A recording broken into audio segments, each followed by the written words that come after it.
Now, the historical Faustus gains an evil reputation and posthumous fame all over Europe.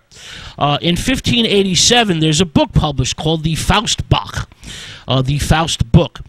This is by Spice Publishers in Frankfurt, Germany. Essentially, the book is a collection of tales about the magician that is written by an anonymous author. Now, the Faust book is essentially stories retold during the Middle Ages about reputed wizards. For example, Merlin, Albert Magus, Roger Bacon. All of their deeds are now attributed to Faust, and he is joined by a demon friend / familiar called Mephistopheles. Now, the ancient folk tales, the oral tradition, is now in print. Now, this book is colored by coarse, cruel humor at the expense of Faust's victims, and there is no question of his ultimate damnation. He must pay the price for his triumphs by eternal suffering in hell.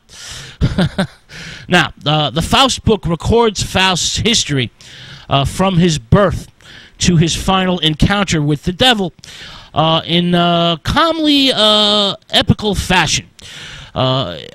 It's in the fashion of a medieval legend. Clownish tricks are narrated with great joy, but there's a general atmosphere of morality and Protestantism throughout the book. Faust rides through the air on bales of hay and on beer or wine barrels, and his infernal spirit Mephistopheles does his bidding. Now, Mephistopheles is not in the original folk tales. The name seems to have been invented by the anonymous author of this first Faust book. Mephistopheles is in fact a latecomer in the infernal hierarchy of demonology, and never becomes an integral part of the tradition of magic and demonology. But the name is now synonymous with the devil. Now, the German text incorporates many elements of other pacts with the devil tales, which were familiar during the Renaissance era. For example, Faust enjoys youth, the seduction of women, the finest foods and wines.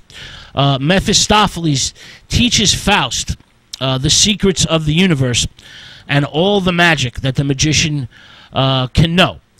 Faust uses his familiar as a type of demonic steed and goes wherever he wants on the earth and other planets.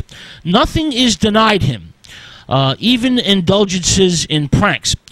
For example, Faust goes to the Vatican and makes himself invisible. He slaps the Pope across the face with a dead fish and steals his dinner. After 16 years of these escapades, Faust becomes jaded and bored. The sorcerer begins to amuse himself with necromancy, conjuring up the dead. This includes Helen of Troy, with whom Faust has sex with. Now, necromancy is a very ancient magical rite that dates back to Persia, Greece, and Rome. In the Middle Ages, necromancy is practiced by magicians and sorcerers for a usually very, very high fee. It's used for divination. Now, the Catholic Church, of course, condemns necromancy as the agency of evil spirits. The magical rite is feared and reviled, considered an ugly and repugnant part of the black arts. Now, the seeking out of information from the spirits of the dead. Why do we do this? Why does someone do this? Why would a magician do this? Well, the dead is no longer bound by the earthly plane. They have access to knowledge beyond that available to the living. Ghosts, spirits, apparitions give answers by charms and invocation. Now, there's two types of necromancy: raising a corpse to life or summoning a spirit. Either way, it's a big no-no. Well, Faust seems to have been very good at it. Now, as the deadline of his pact with the devil approaches, Faust becomes increasingly worried about his fate. When the term of his contract is up, the devil comes to collect his soul. One night after midnight, terrible winds howl all around his house. The neighbors hear Faust scream for help, but of course no one comes to his aid. Faust is virtually ripped apart, dismembered by the devil.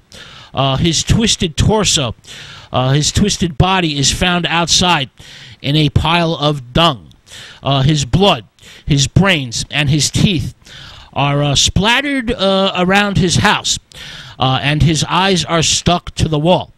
Now, this German text, this first Faust book from 1587, is formless.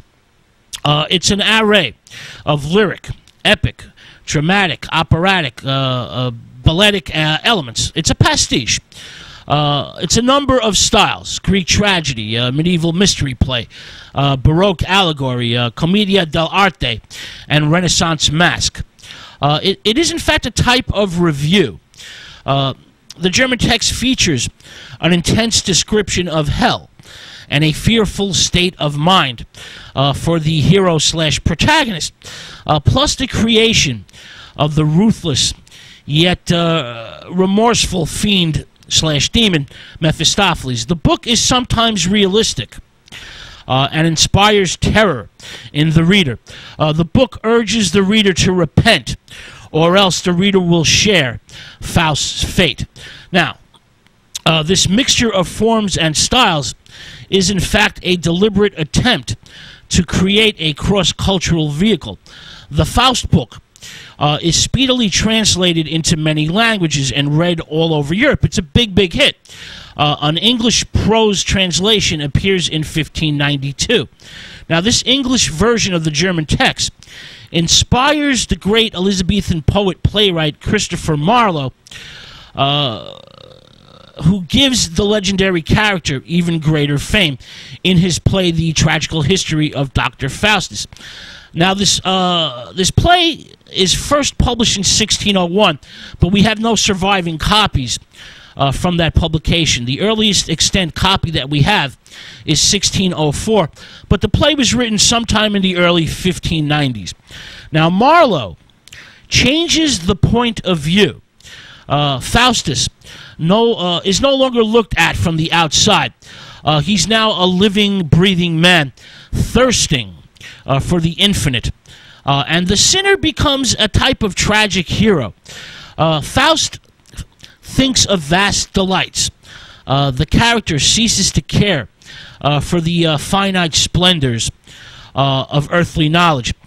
Faust now realizes in Christopher Marlowe's play what magic can promise, and does not only desire worldly pleasure or the vanity of knowledge. Faust now wants power without bounds. Marlowe's Faust wants the lust of flesh, the lust of the eyes, the pride of power, all that is in the world and all that is beyond it. Marlowe gives Faust a passionate energy and emotional sensibility, far more shifting and complex than the original German text. The familiar Mephistopheles in Marlowe's play now achieves a tragic grandeur as a fallen angel. Marlowe has a genius for tragic poetry.